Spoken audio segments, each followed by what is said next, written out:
ख्रिस्त में मेरे प्रिय भाइयों और बहनों, आप सबों का स्वागत है मेरे इस चैनल छोटा नागपुर संपत्ति में।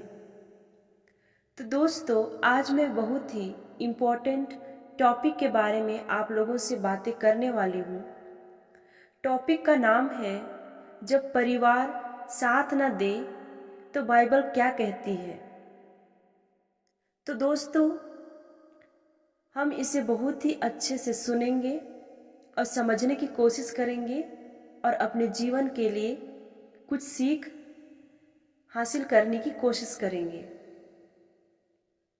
जिंदगी में एक सबसे कठिन स्थिति तब आती है जब अपने ही लोग हमारा साथ नहीं देते हैं।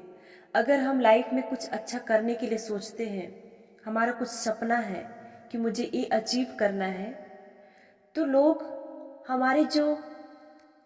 हमारे में काबिलियत है, हमारे में जो करने की क्षमता है, हमारे परिवार वाले, हमारे रिश्तेदार समझ नहीं पाते हैं और हमें अनेक अनेक प्रकार से जज करते हैं। और कभी कभी माँ बाप कहते हैं कि तुम्हारे सपने बेकार हैं। कभी भाई बहन हमारी मेहनत का मजाक उड़ाते हैं कि तू क्या ही कर लेगा या कर लेगी। कभी रिश्तेदार हमारी नाकामी को ताने बनाकर सुनाते हैं। ऐसे समय में दोस्तों, इंसान के अंदर यह सवाल उठता है, क्या मैं अकेला हूँ? क्या मेरे परिवार वाले सब कोई साथ छोड़ दिए हैं? क्या कोई मुझे समझता ही नहीं? क्या मेरी मेहनत और मेरा दर्द किसी की नज़र में कोई मायने नहीं रखता? जो मैं इतना दिन रात मेहनत कर रहा हूँ अपना सपना को हासिल करने के लिए, क्या वो मेहनत किसी के नज़र नहीं आते? आज हम इसी सवाल का जवाब खोजेंगे। जब परिवार और अपने साथ न दे तो बाइबल हमें क्या सिखाती है। तो दोस्तों, एक कहानी के माध्यम से मैं इसको आप लोगों को समझाना चाहती हूँ।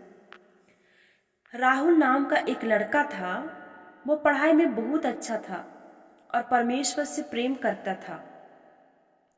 लेकिन जैसे जैसे वो बड़ा हुआ, उसका सपना मिनिस्ट्री करना और दूसरों की मदद करना था।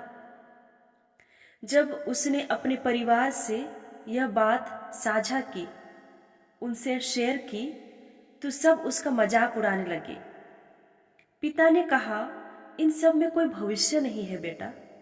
माँ ने कहा, लोग हंसेंगे कि हमारा बेटा कुछ नहीं कमा पा रहा है। भाई बहन बोले, तुम्हें प्रैक्टिकल होना चाहिए, ये सब बेकार की बातें हैं। घर में रोज ताने, मजाक और निराशा ने राहुल को तोड़ दिया। वह अकेला बैठकर रोता और सोचता, क्या सचमुच मैं बेकार हूं? क्या मैं गलती कर रहा हूं?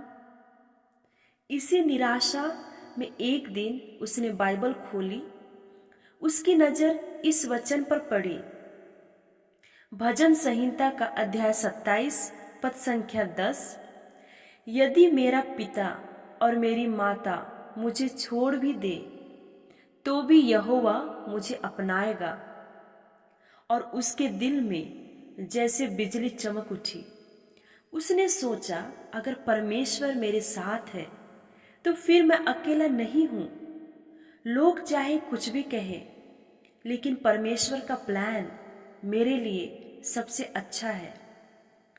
धीरे धीरे उसने हार मानने के बजाय और मेहनत शुरू की। समय बदला।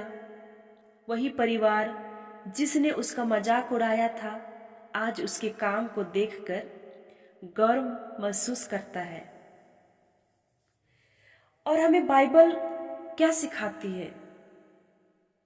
पहली बात कि बाइबल हमें बताती है कि सिर्फ आप केवल नहीं, यीशु भी रिजेक्ट हुए। हम मार्कुस अध्याय 3 पद संख्या 21 में पढ़ते हैं, जब उसने उसके अपने ने सुना तो बाहर जाकर उसे पकड़ने लगे, क्योंकि वे लोग कहते थे कि वह अपने होश में नहीं है। यानी यीशु को भी उनके ही रिश्तेदारों ने रिजेक्ट किया। अगर प्रभु यीशु को अपने ही समझ नहीं पाए, तो जब हमें भी ऐसा अनुभव हो तो यह अजीब बात नहीं है। दूसरी बात, परमेश्वर का अनकंडीशनल साथ। भजन संहिता अध्याय 27 पद संख्या 10। माता पिता भी छोड़ दे पर परमेश्वर नहीं छोड़ेगा। इंसानों का प्यार शर्तों पर चलता है, लेकिन परमेश्वर का बिना शर्त का है। तीसरी बात, फेथ और फॉरगिवनेस से जीत। बाइबल हमें सिखाती है कि गुस्से से नहीं, फेथ और फॉरगिवनेस से ही जिंदगी में जीत होती है। हम इब्रानियों अध्याय 13 पद संख्या 5 में पढ़ते हैं, मैं तुझे कभी नहीं छोड़ूंगा और कभी ना त्यागूंगा। अगर हम रोजमर्रा के जीवन में इसको लागू करना चाहें तो कैसे लागू कर सकते हैं?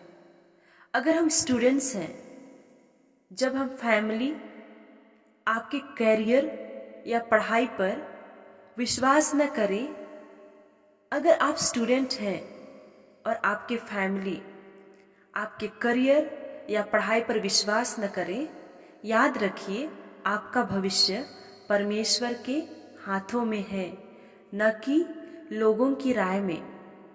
अगर आप जॉब सीकर्स हैं, तो अगर आपकी बेरोजगारी या स्ट्रगल में परिवार ताने दे तो निराश न हो। परमेश्वर का समय सबसे परफेक्ट है। अगर आपके साथ रिलेशनशिप इश्यूज हैं, कभी शादी या फेथ को लेकर फैमिली सपोर्ट नहीं करती, तब फॉरगिवनेस चुनिए। बिटरनेस केवल हमें रोकती है। लोनलीनेस जब अपने ही साथ न दे, तो प्रार्थना और परमेश्वर का वचन पढ़ना शुरू कीजिए। वहीं से आपको इनर स्ट्रेंथ मिलेगी। दोस्तों, अगर हमें रिजेक्शन दर्द देता है, अपने ही जब हमसे मुंह मोड़ लेते हैं तो दिल टूट जाता है। लेकिन याद रखिए दोस्तों, परमेश्वर कभी मुंह नहीं मोड़ता। आपकी आंसुओं की एक एक बूंद उसकी नजर में है। हो सकता है आज आपको कोई सपोर्ट न कर रहा हो, पर वहीं लोग कल आपके जीवन की गवाही देकर कहेंगे, सचमुच परमेश्वर उसके साथ था। शायद आप भी इस समय राहुल की तरह अकेले महसूस कर रहे हैं। परिवार सपोर्ट नहीं कर रहा, सपनों पर हंसी उड़ाई जा रही है। लेकिन डरिए मत, आप अकेले नहीं हैं। यीशु आपके साथ है और आपका वादा है, मैं तुझे कभी नहीं छोड़ूंगा और कभी न त्यागूंगा। तो आज अपने दर्द को उसके हाथों में सौंप दीजिए। फॉरगिव कीजिए, फेथ बनाए रखिए और देखिए कैसे परमेश्वर आपकी कहानी को एक गवाही में बदल देता है।